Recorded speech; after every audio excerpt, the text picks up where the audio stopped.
नमस्कार. लक्षवेधीमध्ये आपल्या सगळ्यांचे स्वागत. मी प्रसाद काथे. छत्रपती संभाजीराजे राष्ट्रपतींच्या भेटीसाठी पोहोचलेत आणि त्या भेटीत मराठा आरक्षणाचा मुद्दा प्रमुख आहे. राष्ट्रपती हे या देशातल्या घटनात्मक रचनेतलं सर्वोच्च पद आहे.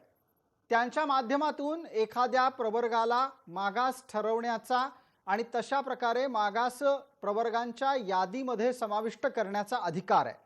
राष्ट्रपतींच्याकडे जाऊन मराठा आरक्षणाच्या संदर्भातली आपली भूमिका संभाजीराजे मांडतील, पण प्रश्न तिथूनच सुरू होतात. राष्ट्रपतींच्याकडे एखादा विषय पोहोचण्याच्या पूर्वी राज्य पातळीवर त्यासाठी ज्या ज्या गोष्टी करायला हव्यात त्या झाल्या आहेत का? याचं उत्तर आत्ता तरी महाराष्ट्र सरकारच्या पातळीवर नाही असंच येतं. मग संभाजीराजे छत्रपती यांनी आत्ता राष्ट्रपतींची भेट का घ्यावी? राष्ट्रपतींना भेटून संभाजीराजे नक्की काय सूचित करू इच्छित आहेत? केंद्र सरकारच्या कडे असलेली जबाबदारी ही राष्ट्रपतींच्या निमित्तानं संभाजीराजेंना अधोरेखित करायची आहे की राज्य सरकारकडे असलेल्या जबाबदारीपासून त्यांना एक बचावात्मक कवच तयार करायचं आहे? संभाजीराजे यांना आत्ताच्या घडीला संपूर्ण परिस्थितीमध्ये नक्की साध्य काय करायचंय हा प्रश्न चर्चेला वारंवार येतोय आणि त्याचं स्पष्ट आणि थेट कारण असं आहे की संभाजीराजेंची राज्यसभेची खासदारकीची मुदत अवघ्या काही कालावधीची उरली आहे आणि त्या अनुषंगाने त्यांचं राजकारण सुरू आहे का हाही प्रश्न मराठा समाजातून विचारला जातोय. दुसऱ्या बाजूला संभाजीराजे छत्रपती हे ज्या छत्रपती शिवरायांचे वंशज आहेत त्या वंशजाला आज दारोदार जावं लागतंय. त्या वंशजाला मुख्यमंत्र्यांच्याकडे वारंवार जावं लागतंय. त्याच वंशजाला अशोक चव्हाणांकडे वारंवार जावं लागतंय. मात्र जी आश्वासनं या मुख्यमंत्री अशोक चव्हाण उपमुख्यमंत्री यांनी संभाजीराजेंना दिली त्यांच्या पूर्ततेच्या बाबत अद्याप काही झालेलं दिसत नाही.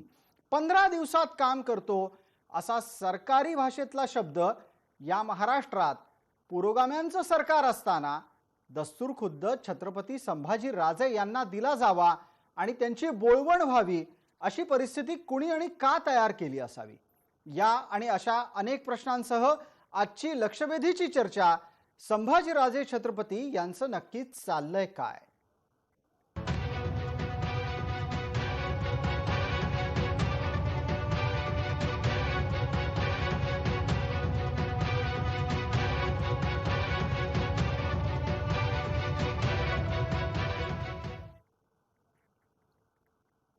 या चर्चेत आपल्याबरोबर सहभागी होणाऱ्या मान्यवरांचा मी आपल्याला पटकन परिचय करून देतो. आपल्यासोबत संभाजीराजेंचे समर्थक रमेश केरे पाटील आहेत.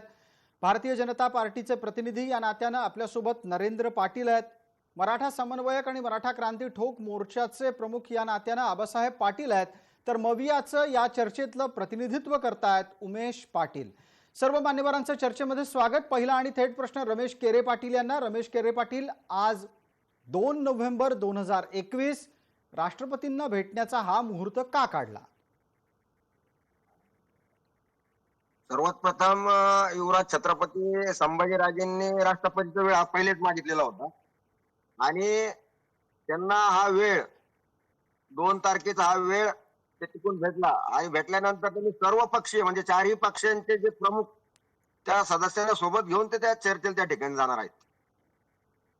आपण असं म्हणता आहात की सर्वपक्षीय प्रतिनिधी मंडळ हे छत्रपती संभाजीराजे यांच्या निमित्ताने राष्ट्रपतींकडे जात आहे.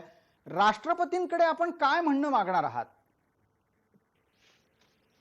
राष्ट्रपतींकडे युवराज छत्रपती संभाजीराजे म्हणताय, गेल्या कित्येक दिवसापासून सांगताय का जर 50% वरची जर मर्यादा जर वाढवायची असेल तर ते केंद्र सरकारला या ठिकाणी वाढवावं लागेल आणि त्यासाठी ते प्रयत्न करतात. युवराज छत्रपती संभाजीराजे त्यासाठी या ठिकाणी प्रयत्न करताय.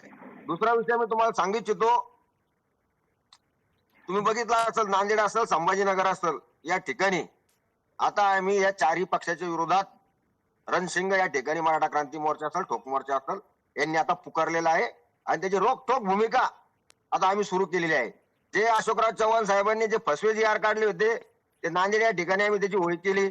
त्याच पद्धतीने काल मंत्रालय या ठिकाणी आपण बघितलं, अख्ख्या महाराष्ट्रानं बघितलं या खोट्या सरकारचा खरा चेहरा आता आम्ही समाजासमोर या ठिकाणी आता आंदोलनाच्या माध्यमातून आणणार आहोत आणि याच्यानंतर आता युवराज छत्रपती संभाजीराजेंना पण आम्ही विनंती करणार की अजिबात त्याच्यानंतर तुम्ही या ठिकाणी या सरकार सोबत चर्चेला जाऊ नका.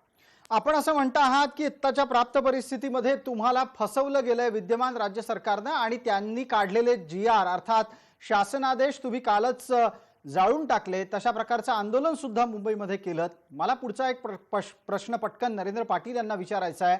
नरेंद्रजी, या संपूर्ण स्थितीमध्ये राष्ट्रपतींच्याकडे जाऊन प्रश्न सुटू शकतो का आधी राज्याचा गृहपाठ होणं गरजेचं आहे?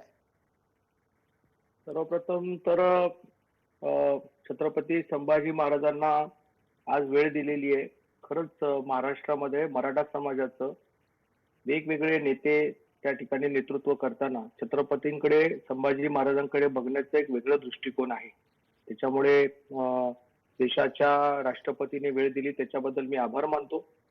बघताना आम्ही एकच बघतो की जरी आमच्या वेगवेगळ्या जरी संघटना असल्या तरी मराठा समाजाला आरक्षण मिळालं पाहिजे हा आमचा केंद्रबिंदू विषय आहे.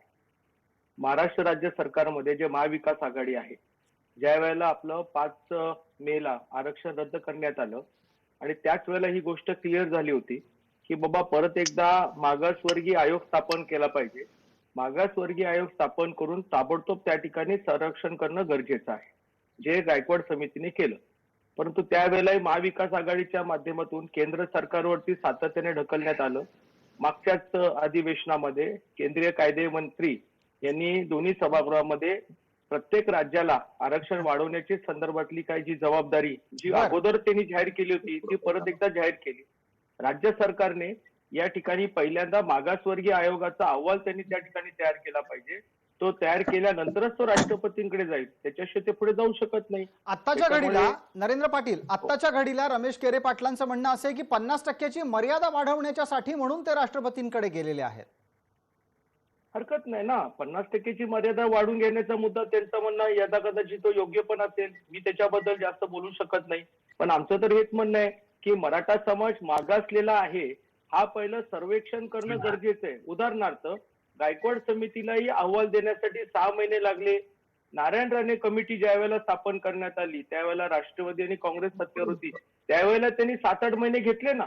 म्हणजे 7-8 महिने थांबण्यापेक्षा 50%चा मुद्दा हा एक विषय वेगळा आहे. आणि पहिलं राज्याला मागासवर्गीय आयोग स्थापन करून सर्वेक्षण करणं गरजेचं आहे. त्यांनी सर्वेक्षण करणं गरजेचं आहे.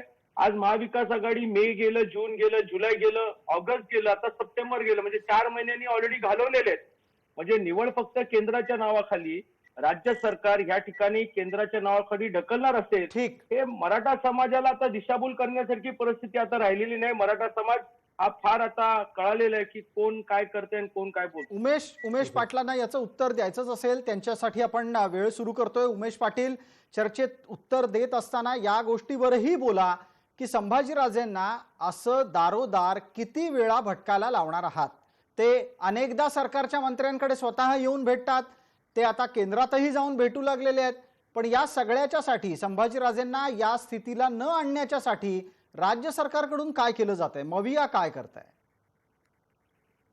सर्वप्रथम मी एक आपल्याला सांगू इच्छितो की संभाजीराजे छत्रपती यांना छत्रपती शिवाजी महाराजांचे वंशज आणि राजर्षी शाहू महाराजांचे वंशज म्हणून महाराष्ट्राचं त्या घराण्याकडे बघण्याचं विशिष्ट असं एक आदराचं अशी भूमिका असते.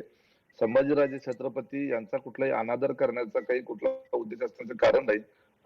आजच्या काळामध्ये ते एक लोकप्रतिनिधी सुद्धा आहेत आणि राष्ट्रपती नियुक्त ते राज्यसभेचे खासदार आहेत. आणि राष्ट्रपती नियुक्त राज्यसभेचे खासदार या नात्यानं त्यांनी जो विषय हातामध्ये घेतलेला आहे तो म्हणजे मराठा आरक्षणाचा जो विषय हातात घेतलेला आहे, त्या संदर्भानं त्यांना काही भूमिका मांडायची असेल आणि राष्ट्रपतीची भूमिका या सर्व प्रकरणामध्ये घटनात्मक तरतुदीमध्ये काही दुरुस्त्या करण्याच्या बाबतीत किंवा घटनात्मक तरतूद करण्याच्या बाबतीमध्ये राष्ट्रपतीची काही भूमिका त्यामध्ये महत्वपूर्ण असेल असं त्यांना वाटत असेल, म्हणून त्याकरता ते राष्ट्रपतींना भेटायला गेले असावेत. ते जात असताना राज्यसभेचे खासदार म्हणून आणि शिवाय मराठा समाजाचे या विषयामध्ये त्यांनी एक भूमिका घेऊन ते मराठा समाजाचे नेते म्हणून त्या ठिकाणी ते गेलेले आहेत. आता हा महत्वाचा मुद्दा जो आता नरेंद्र पाटील आमदार यांनी जो उपस्थित केला त्याच्यावर मला बोललं पाहिजे. आणि त्याचबरोबर तुम्ही केरे पाटलांनी मांडलेल्या आक्षेपावर पण बोललं पाहिजे. बोलतो ना, मी बोलतो. तुम्ही फक्त मध्ये मला डिस्टर्ब करू नका. मी संपूर्ण त्यांचं केरे पाटील असतील आणि नरेंद्र पाटील या दोघांच्या विषयावर बोलतो. ठीक आहे. की याच्यामध्ये 50% कॅप जी आहे ना, ही कॅप उठवायची असेल तर त्याला घटनात्मक दुरुस्तीच करायला लागेल. गायकवाड समितीचा अहवाल हा सुप्रीम कोर्टानं फेटाळलाय का? तर तो फेटाळलेला नाही. गायकवाड अरे! समितीचा अहवाल तसाच आहे. गायकवाड एक मिनिट गायकवाड ऐका समितीचा अहवाल सुप्रीम कोर्टाने अहो, फेटाळला तसं नाही असं म्हणताय? ऐका अहो, ऐका ऐका उमेशजी. मी माझं पूर्ण होऊ द्या हो. संपूर्ण अहवाल फेटाळलाय का असं अरे, तुम्ही बोला, आता मला बोला. जर मध्ये बोलूच देत नाही, बोलताना मध्ये बोलू नका, आधी सांगितलंय मी. त्याच्यामध्ये काही जी निरीक्षण आहेत ना, त्याच्यामध्ये महत्वाचा पार्ट फोकस कशावर आहे सुप्रीम कोर्टाचा? त्या अहवालावर आहे का त्या 50%च्या कॅपवर आहे? मला सांगा. आमदार साहेब या ठिकाणी आहेत, त्या ठिकाणी केरे पाटील आहेत, त्यांनाही माहिती आहे सगळ्यांना, आणि इथं मराठा समाजाचे आंदोलक पण आहेत. तर मुद्दा फोकस कशावर आहे? फोकस या गोष्टीवर आहे की पहिल्यांदा तुम्हाला 50%ची कॅप ओलांडता येत नाही. हाय ते कुठे कुठं सिद्ध झालं? ओबीसीच्या आरक्षणाच्या संदर्भातही तेच आलं, मराठा आरक्षणाच्या संदर्भातही तेच आलं. मग दरम्यानच्या काळामध्ये अगोदर काय सांगितलं जात होतं की राज्य सरकारच्या कडून दिले गेलेले वकील जे आहेत ते निकामी ठरले, त्यांना सुप्रीम कोर्टात बाजू व्यवस्थित मांडता आली नाही, अशा पद्धतीचे आरोप केलं आणि राज्य सरकारला या संदर्भामध्ये आरोपीच्या पिंजऱ्यामध्ये उभं करण्याचा प्रयत्न बरं. भारतीय जनता पार्टीकडून झाला. मग प्रत्यक्ष नाही, पण काय वस्तुस्थिती आहे झालं? ना. मग तसं ऐका हो. मग तसं उमेशजी आहे. तुम्ही वस्तुस्थिती उमेशजी आहे उमेशजी ना. वेळेच्या मर्यादेमध्ये बोलावं लागेल आपल्याला. थोडं लवकर आटपा. ऐका ना, विषय पण समजला पाहिजे. वेळेच्या मर्यादा आहे म्हणून जर अर्धवट बोलून चालणार आहे का? मग मला सांगा की राज्य केंद्र सरकारला घटना दुरुस्ती करून एखाद्या समाजाला आरक्षण देण्याच्या करताचे अधिकार राज्य सरकारांना देण्याची गरज का भासली? जर त्याच्यामध्ये जर हे सगळं केंद्र सरकारचं बरोबरच होतं आणि सगळी जबाबदारी राज्य सरकारची होती, तर मग केंद्रामध्ये संसदेमध्ये याच्या संदर्भातला कायदा करण्याची गरज का भासली? आणि हा जो मुद्दा- कायदा राज्याला अधिकार उमेशजी. देण्याचा केला तो अर्धवट केला गेला. उमेशजी. 50%ची कॅप उठवल्याशिवाय उमेशजी कुठल्याच समाजाला- 50%ची मर्यादा उठवण्याशिवाय कायदा केला तो अर्धवट होता असं आपण सांगताय. आपला वारंवार हा दावा आहे की 50%ची मर्यादा काढून टाका. आपल्याला लक्षात असेल इंदिरा साहनी प्रकरणामध्ये आलेला हा निकाल हा आता घटनात्मक कवच प्राप्त करून अस्तित्वात राहिलेला आहे. नरेंद्र पाटलांना या मुद्द्यावर काही आक्षेप आहेत? त्यांचं झालं की लगेचच आबा पाटलांना बोलण्याची संधी आहे. आबासाहेब थोड्या वेळात येतोच आहे आपल्यापर्यंत. नरेंद्रजी, आपले उत्तर. ज्या पद्धतीचे तर्क सरकारकडून मांडण्यात आले, 50%चा असेल, आरक्षणाचा असेल आणि जबाबदारीचा असेल, माझा पहिला मुद्दा असा आहे की जे सुप्रीम कोर्टाचं जजमेंट आलं 5 मेला, त्या पूर्ण जजमेंटमध्ये जे न्यायमूर्ती या ठिकाणी आम्हाला गायकवाड समितीचा जो अहवाल आहे तो पूर्णपणे सुप्रीम कोर्टाने बरखास्त केलेला आहे. हा पहिला मुद्दा आहे. माझे मित्र उमेशजी सगळे निरीक्षण यांना त्याची माहिती नाहीये. कृपया करून त्याची माझ्या तुम्ही बरोबर दिशाभूल करू नका. अरे आता गायकवाड उमेशजी समितीचा- तुम्ही मध्ये नाही, नाही, बोलायला तुम्ही दिशाभूल पाहिजे करू बघा. नका. तुम्ही बोलताना मी गप्प बसलो होतो का नाही? बरोबर, ठीक आहे, बोला तुम्ही बोला बोलताना मी गप्प बसलो बोला होतो का बोला नाही? बोला तुम्हाला- बोला तुम्हाला जास्त प्रेम आहे कारण तुम्हाला जास्त वेळ दिला जातो. तुम्ही रोज रोज येता, आम्ही कधी कधी येतो. तर माझा बोला, महत्वाचा बोला. मुद्दा काय माहितीये माझा का? वेळ पण तुम्ही- ठीक आहे. माझा नाही, ठीक आहे, मुद्द्यावर माझा येऊया मत- लवकर. म्हणजे नरेंद्र पाटील, आपल्यालाही जास्त वेळ मिळेल. पटकन मुद्द्यावर येऊया. नाही, माझा महत्वाचा मुद्दा आहे की सुप्रीम कोर्टाने त्या ठिकाणी गायकवाड समितीचा अहवाल त्या ठिकाणी रद्द केलेला आहे. म्हणून त्याच वेळेला जे भोसले साहेबांची एक कमिटी तयार केली होती त्या अहवालाच्यासाठी, त्या भोसले साहेबांच्या कमिटीमध्ये स्पष्टपणे सांगितलं होतं महाविकास आघाडीला की तुम्ही राबोडतोब या ठिकाणी मागासवर्गीय आयोगाची समिती त्या ठिकाणी गठन करा आणि परत एकदा सर्वेक्षण सुरू करा. हे उमेशजींना माहित नाही तर तो उमेशजींनी त्याची माहिती घ्यावी. दुसरा मुद्दा, 50%च्या संदर्भामध्ये या ठिकाणी स्पष्टपणे इंदिरा साहनी काय सांगताय हे माझ्यापेक्षा जास्त त्यांनाही माहिती आहे. त्याच्यामुळे उगीच तुम्ही केंद्र आणि राज्याच्या तिढा वाढवण्यापेक्षा जे छत्रपती संभाजी महाराज ज्या कामासाठी गेले ते काम वेगळं आहे, परंतु राज्याने मागासवर्गीय आयोग नवीन गठन केला पाहिजे आणि आता मराठा समाजाला आरक्षण देण्यासाठी तुम्ही चालू केलं पाहिजे. अहो 6 महिने लागतात तुम्हाला महाराष्ट्रामध्ये दौरा करून प्रत्येक समाजाच्याकडे भूमिका, कुणी चांगलं म्हणेल, कुणी द्या म्हणेल, कुणी नाही द्या म्हणेल, याचं सर्वेक्षण तुम्हाला करावं लागेल ना. अगदी नरेंद्र पाटील याच मुद्द्यावर एकदा पटकन उमेश पाटील यांना संधी देतो. आबासाहेब आपल्यापर्यंत येतोच आहे. उमेश पाटील, महाराष्ट्रात मराठ्यांना आरक्षण देण्याच्यासाठी मविया सरकारनं मागास आयोगाच्या स्थापनेच्या बरोबर इतर कोणती पावलं उचलली? 6 महिने झाले, काही झालं नाही असं वारंवार या चर्चेत समोर येत आहे. अहो, यामध्ये एक लक्षात घ्या, जर 50% आरक्षणाच्या 50% मर्यादेची कॅप उठवण्याच्या संदर्भामध्ये घटना दुरुस्ती झाली तर आणखी सुलभ होणार आहे, एवढाच फक्त तो मुद्दा आहे. राज्य सरकार जर ते तसं करणार नसतील तर ओबीसीच्या आरक्षणाचा विषय समोर आहे, मराठा आरक्षणाचा विषय समोर आहे. याच्या संदर्भामध्ये जो काही मागासवर्गीय आयोग नेमलेला आहे त्याचं काम जे आहे ते सुरू झालेलं आहे. मध्यंतरी त्यांना आवश्यक असलेला स्टाफ त्यांना सगळा पूर्ण दिला गेलेला आहे. त्यांच्या संदर्भातल्या सगळे साधन सुविधा त्यांना पुरवण्यात आलेल्या आहेत. त्या पण उमेश पाटील निश्चितपणे आपण यातून असं त्याचं सुचवू पाहत आहात का की 50% आरक्षण मर्यादा काढली नाही तर मराठ्यांना आरक्षण देताच येणार नाही? म्हणजे महाविकास लक्षात घ्या. आघाडीचं हे धोरण आहे का? हे महाविकास आघाडीचं धोरण आहे का? हे तुम्ही clear पॉलिटिकल करा. स्टेटमेंट आहे. हे काय झालं आमदार साहेब, तुम्ही हे पॉलिटिकल अरे स्टेटमेंट वा, आहे. आम्ही ऐका काय ऐका म्हटलं तर पॉलिटिकल आणि तुम्ही ऐका ना, म्हटलं तर काय ऐका ना. समाजाचं? नाही मग खरंच आहे ते एक आपण नाही, उमेश पाटील आपण थेट उत्तर द्यावं. 50%ची मर्यादा आहे म्हणून मराठ्यांना आरक्षण देता येत नाही, 50%ची मर्यादा आहे तोपर्यंत मराठ्यांना आरक्षण देता येणार नाही, अशी भूमिका आहे का? राज्य सरकारला तुम्ही या ठिकाणी नरेंद्र पाटील प्रश्न विचारताय, त्याच्यापेक्षा आता जो कायदा घटनात्मक दुरुस्ती केली त्याच्यामध्ये एक अमेंडमेंट टाकली असती 50%ची कॅपच्या संदर्भामधली तर काय बिघडलं असतं? तिथं का नाही विचारायला जात? उमेशजी एक तुम्ही लक्षात घेतलं पाहिजे की 102वी घटना कमिटी झाली, आता कमिटी झाली, नुसतं कमिट्या खेळत बसायचं का? हे सगळ्यांच्या समाधानासाठी हे सगळे कागदपत्र जे पार्लिमेंटमध्ये मांडले होते ते मागच्याच वेळेला मांडले होते, पण समाधानासाठी परत मांडावे लागले. कारण ज्या पद्धतीने महाराष्ट्रामधील असणारे जे राज्यकर्ते आहेत ते स्वतःची जबाबदारी ढकलून त्या ठिकाणी फक्त केंद्रावर बरं, आता मला एका प्रश्नाचं उत्तर आता द्या. पण मी सांगतो 50%च्या संदर्भामध्ये पेक्षा तुम्ही पहिलं मागासवर्गीय आयोग स्थापन करून बरं, ठीक आहे. तिथं तुम्ही आव्हान का नाही घेताय? ठीक आहे. तुम्ही अहवाल जोपर्यंत घेत मला नाही एका तोपर्यंत प्रश्नाचं उत्तर द्या. याच मुद्द्यावरती नाही मला 50% एका वाढवा. प्रश्नाचं उत्तर. मग ऐका ना. तुम्ही तुमचं ते काय म्हणतात त्याला आम्ही ते सर्वेक्षण ऐका. करू. बरोबर. अरे, सर्वेक्षण ठीक आहे. करायला 6-7 महिने जातात मित्रा. ठीक आहे. मला अगदी याच्यावर उमेशजी आपल्याला 30 सेकंदात संपवायचं आहे. मला पुढचा प्रश्न आबा पाटलांपर्यंत न्यायचा आहे. उमेशजी मला एका प्रश्नाचं उत्तर द्या. आता पुन्हा जो आयोग नेमलेला आहे त्याच्या याच्यामध्ये पुन्हा एकदा मराठा समाजाला आरक्षण देण्याची आवश्यकता त्यामध्ये निदर्शनास आली आणि आरक्षण देण्याच्या संदर्भामध्ये जे 16% पूर्वीचं होतं ते 16च्या ऐवजी 18%, 15%, 13% समजा शिफारस झाली. ते जे आपल्याला आरक्षण द्यायचं तुम्ही ते म्हटल्यानंतर करा पुन्हा ना.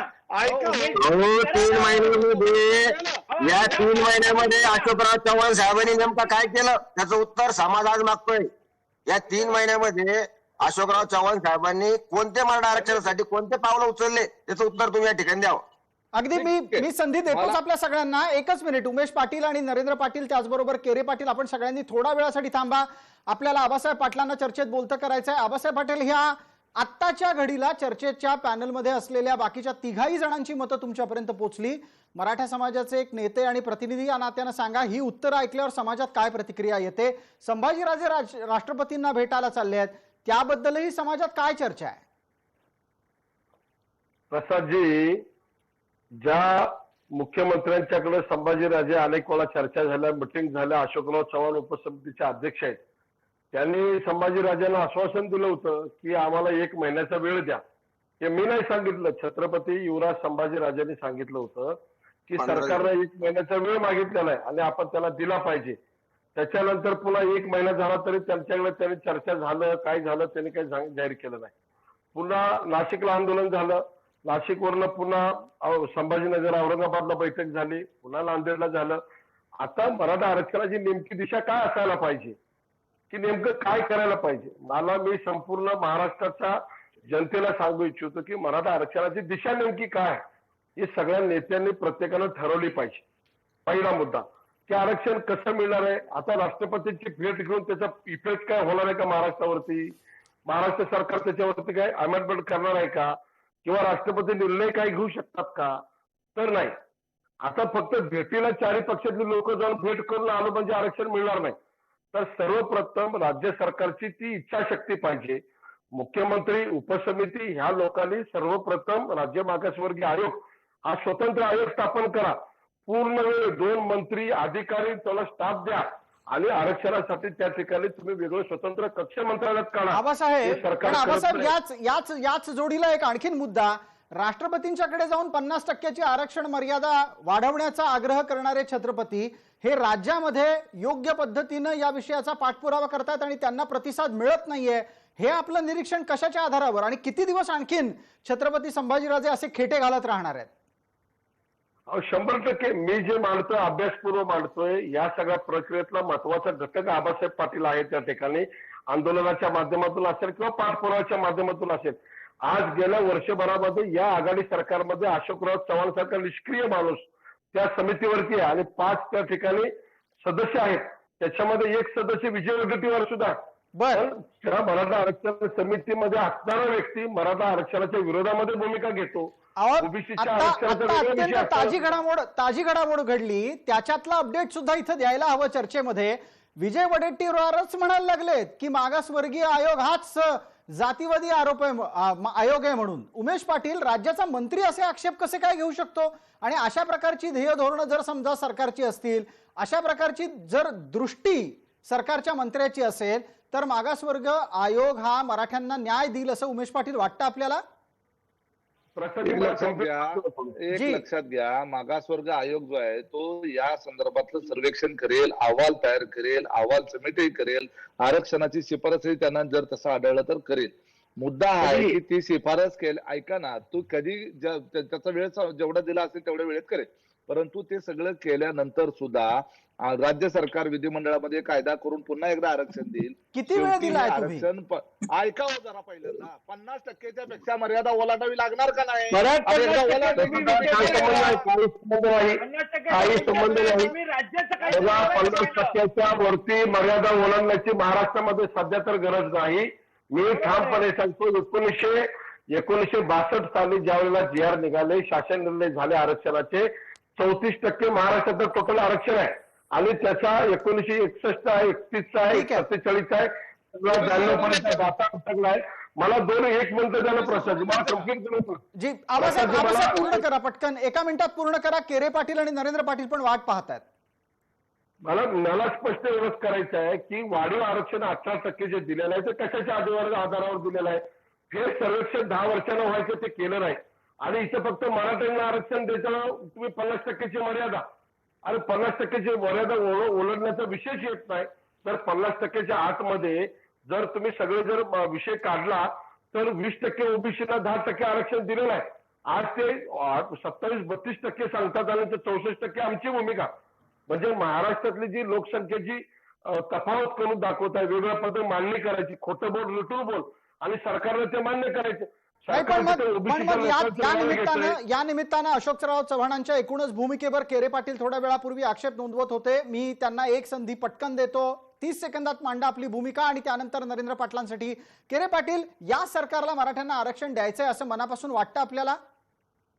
हे सरकार एक नंबर प्रस्थापितांचं सरकार आहे. हे राष्ट्रवादी आणि काँग्रेस हे कदापि मराठा समाजाला या ठिकाणी आरक्षण देऊ शकत नाही. याचं कारण मी तुम्हाला सांगतो, 60-70 वर्षापासून या प्रस्थापितांनी फक्त मराठा समाजाची वाट लावलेली आहे आणि येणाऱ्या काळामध्ये या प्रस्थापिताची वाट जर आम्ही नाही लावली तर आम्ही बी छत्रपतीचे मावळे नाही. लक्षात ठेवा बेटांनो, येणाऱ्या काळामध्ये तुम्हाला महाराष्ट्रात प्रत्येक गावात नुसतं आमदारांनी तुम्ही घुसून दाखवा. येणाऱ्या काळात त्याचं आंदोलनाची सुरुवात या संभाजीनगर मधून आम्ही करणार आहोत. या प्रस्थापितांनीच आमची खरी मराठा आरक्षणाची वाट लावलेली आहे. अशोकराव चव्हाण साहेबांच्या मुद्द्यावर होतो. नांदेड मध्ये आम्ही 50,000 लोकांचा या ठिकाणी मोर्चा घेतला आणि अशोकराव चव्हाण साहेब निर्लज्ज पाण्याने त्या ठिकाणी सांगतात यांच्या पाठीमाग भाजपची ताकद आहे. अरे ज्यावेळेस आम्ही भाजपच्या विरोधात आंदोलन करत होतो त्यावेळेस भाजपवाले म्हणत होते यांच्या पाठीमाग राष्ट्रवादीची ताकद आहे. या महाराष्ट्रातला तमाम मराठा आता एक वाटणार आहेत आणि येणाऱ्या काळामध्ये या भाजप असू द्या, शिवसेना असू द्या, राष्ट्रवादी असू द्या किंवा काँग्रेस असू द्या, या चारही पक्षाला याची किंमत येणाऱ्या काळात मोजावी लागणार आहे. अशोक चव्हाण साहेबांनी जे फसवे जी आर काढले, मला सांगा 15 ऑगस्टला सांगतात का 23 जिल्ह्यामध्ये आमचे हॉस्टेल होणार आहे. अरे कोणत्या 23 जिल्ह्यामध्ये हॉस्टेल झाले? एकनाथ शिंदे साहेबांनी हॉस्टेल केलं, ते पण त्यांच्या स्वतःच्या निधीतून त्यांनी ते हॉस्टेल या ठिकाणी तयार केलेले आहे. ठीक आहे, मला नरेंद्र पाटलांना एक संधी देऊ द्यात. आमदार नरेंद्र पाटील आपल्या सोबत आहेत. नरेंद्रजी, या संपूर्ण प्रकरणामध्ये वारंवार कुठला मुद्दा येतो? 1, मवियाची उदासीनता, 2, संभाजीराजे छत्रपती यांचं स्वतःचं राजकारण. आत्ताच्या स्थितीत पुढच्या किती दिवसांमध्ये मराठा आरक्षणाच्या दृष्टीनं ठोस पावलं पडतील का तशा प्रकारचं कुठलंही काहीही विद्यमान राज्य सरकारकडून होणार नाही आपलं म्हणणं? महाविकास आघाडी सत्तेमध्ये असेपर्यंत मराठा समाजाला न्याय देणार नाही हे मी तुम्हाला स्पष्टपणे सांगतो. माझ्याकडे जिवंत उदाहरण आहे. हे अण्णासाहेब पाटील विकास महामंडळाचं एक कालच माझ्या हाती संध्याकाळी आला. दर महिन्याला आम्ही 8 कोटीचा व्याज परतावा देतोय आणि एका वर्षाकरिता 25% प्रमाणे आम्हाला 12.5 कोटी रुपये तुम्ही त्या ठिकाणी महामंडळाला दिले. याचा अर्थ ते महामंडळ बंद करण्याचं एक कट कारस्थान आता महाविकास आघाडी सरकार करते. उमेश माझे मित्र आहेत. उमेश, तुम्ही ही माहिती घ्या.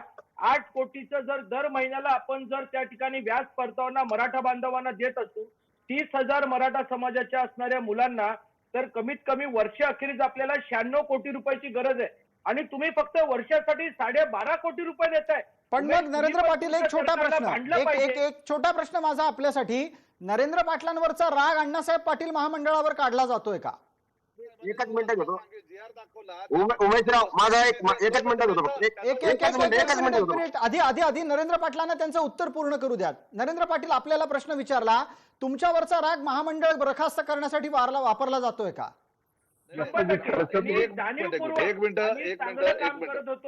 आम्हाला देवेंद्रजींनी ताकद दिली, आम्हाला त्यानंतर काही काळ उद्धवजींनी पण ताकद दिली, परंतु माझे जुने पक्षातले काही सहकार्यांना ते काय आवडलं नाही, म्हणून उद्धवजी साहेबांनी त्या ठिकाणी ते माझं असणारं महामंडळ बरखास्त केलं. ते महामंडळ बरखास्त केल्यापासून अजून 1 रुपयाचे कवडी दिले नाही, 1 रुपया दिला नाही. आता मी आज पहिल्यांदा तो काल GR हातात आला, तो पण 12.5 कोटी रुपयाचा. म्हणजे तुम्ही अक्षरशः लोकांना फसवतोय.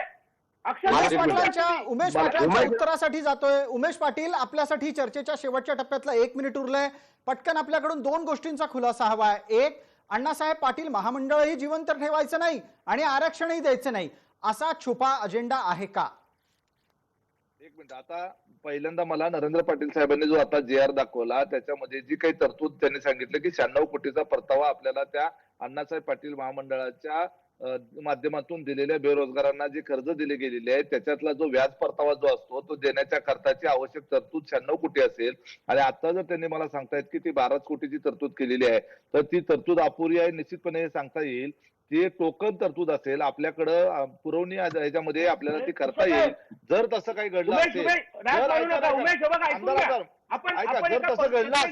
पक्षाचे लोक कमीत कमी आपल्या समाजाच्या बांधवांचं आज क्लिअर कट नुकसान होत आहे आणि मी हे उपमुख्यमंत्री अजित पवारांना 1.5 महिन्यापूर्वी सांगितलं की दादा, हे महामंडळ हे मराठा समाजासाठी सगळ्यात उज्ज्वल महामंडळ आहे, याला भरीव तरतूद द्या. नरेंद्रजी, वेळेची मर्यादा आहे. उमेशजींना त्यांचं उत्तर संपू देत, आपल्याला चर्चेला विरामही द्यायचा आहे.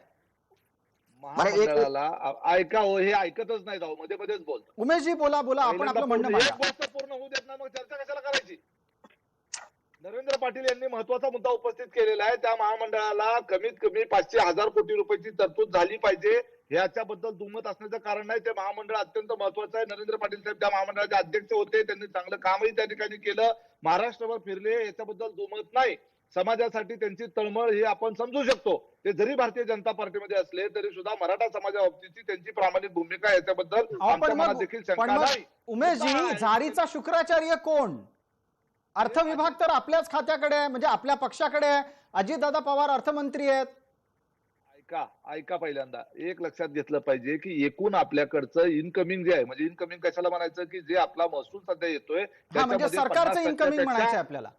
सरकारचं जे मध्ये येणारा महसूल जो आहे त्या महसुलामध्ये या कोरोनाच्या काळामध्ये राज्य सरकार असो किंवा केंद्र सरकार असो याच्यामध्ये प्रचंड मोठ्या प्रमाणावर आर्थिक अडचणी निर्माण झालेल्या आहेत. त्यामुळे सर्वच विभागांवरच्या तरतुदी ज्या आहेत